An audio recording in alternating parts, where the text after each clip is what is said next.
Hey guys, today I'm here to bring you my review of Game of Thrones Season 6, Episode 3, Oathbreaker.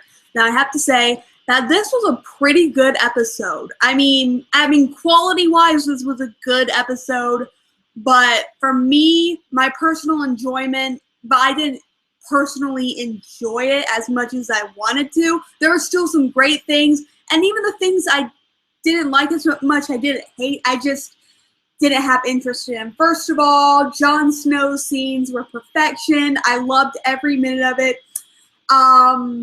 We almost could have seen him naked, but we didn't.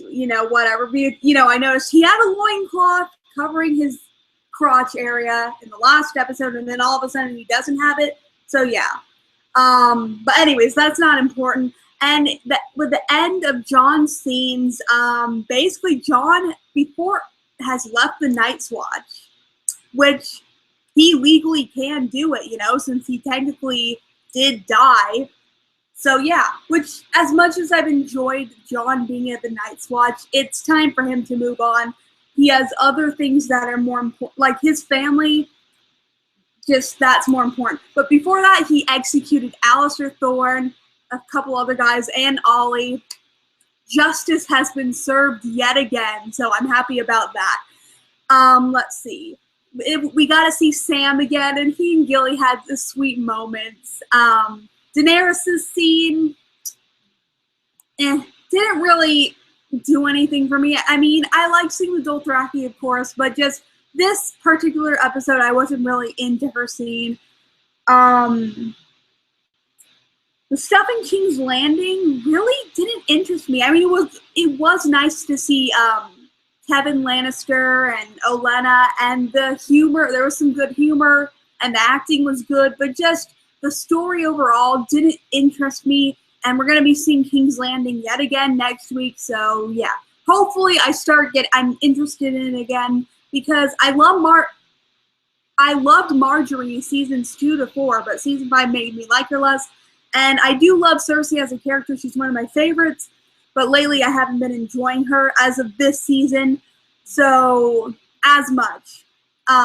So, yeah. Arya's scenes at first didn't really interest me. But then, at the end, when she became no one, I was like, yeah, I ended up liking this scene. Though I have to say, I'm kind of relieved that we're not going to see her next week. Because they always show in the preview who we're going to see. So yeah, I don't mind. Now, the things I want to talk about most, the Tower of Joy scene. It was wonderful. First of all, the armor did look really cheap, but the fight scene made up for it because the choreography was fantastic. Seeing Sir Arthur Dayne and young Ned Stark and Howland Reed and all that was amazing. And of course, we know Bran singing. It was awesome. Unfortunately, we only got to see the fight scene, which was incredible, but we didn't get to actually see what was in the tower, which I know we will see it later on. I don't think we're going to see it next week. I have seen the titles of all the episodes of the season, and they have been accurate on the first 3, so I'm assuming that they'll be accurate on the next 7. So from what I've seen, I don't remember where I found it, but from what I've seen, it doesn't look like we're going to see the rest of that Tower of Joy scene until episode 5, which 2 more weeks basically at the least is if we'll find out if R plus L equals J is true, which frustrates me, and it's like, dang it, you freaking trolled us, D&D. But you know what? I'll manage because next week's episode does look pretty interesting. But yeah. But but either way, it was still great to see the Tower of Joy. These flashback scenes just are amazing. And I really can't wait to see the rest of that Tower of Joy scene. And the ending part of it, there's a woman screaming, which just R plus L equals J. I firmly believe in that. And with that screaming, I have even more faith, no pun intended, that R plus L equals J will be true. So yeah. Even though I don't believe we're not going to find out until episode 5, it gives me hope, and I can't wait. I can't wait to see the rest of it. Yeah, but this stuff with Ramsay, it really angered me. First of all, we saw a Lord Umber. I guess we did see Umbers in the first season, but I guess Big John Umber, I believe that's what he's called, is dead. So that's his son. And honestly, I'm really upset. I thought the Umbers were loyal to the Starks, but it really makes me sad. Hopefully the Manderleys stay loyal, please. But it really made me sad, though the dialogue was really good. The dialogue and the acting was really good, but man.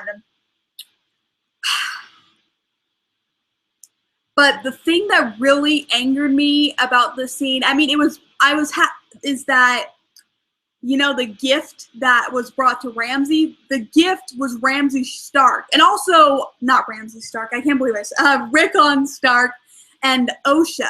Which, first of all, I'm happy to see them again, especially Rickon, my little baby. I love the Starks so much. Like, the Starks, just, oh my gosh, I love them so much. But now Ramsay has another Stark in his grasp, and now, don't get me wrong, I honestly do not think that Rickon is going to die, but I'm still nervous. Like, the last thing Ramsay needs is another Stark to play around with. Just, oh my gosh, I'm so nervous, and it pissed me off so much that my baby Rickon is in Ramsay's hand. Also, they beheaded Shaggy Dog. Shaggy Dog is dead. Now we are only 3 direwolves left. Ghost, Summer, and Nymeria. Though we haven't seen Nymeria since season 1. She's out there somewhere. Hopefully.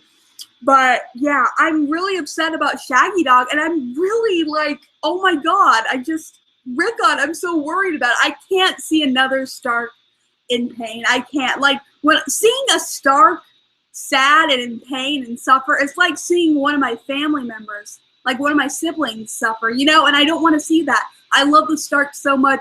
They've been through so much already. I can't see Rickon in pain.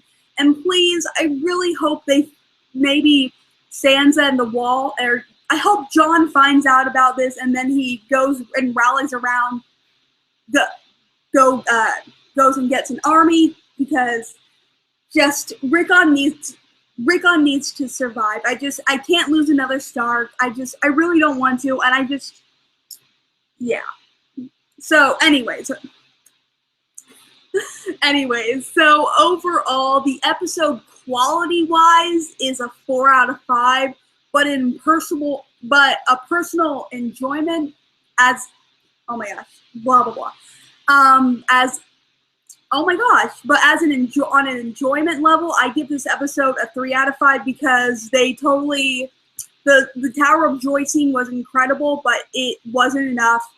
And the stuff with Rickon, I was happy to see it, but it made me mad also. And then the stuff in King's Landing and with Dany just didn't do anything for me. So yeah, overall quality-wise, 4 out of 5. But on a personal enjoyment level, I give this episode a 3 out of 5. So yeah, if you've seen the new episode Oathbreaker, tell me your thoughts down below. And yeah, my next review will be for the new episode of Rain. So yeah, I will see you guys in my next review. Bye.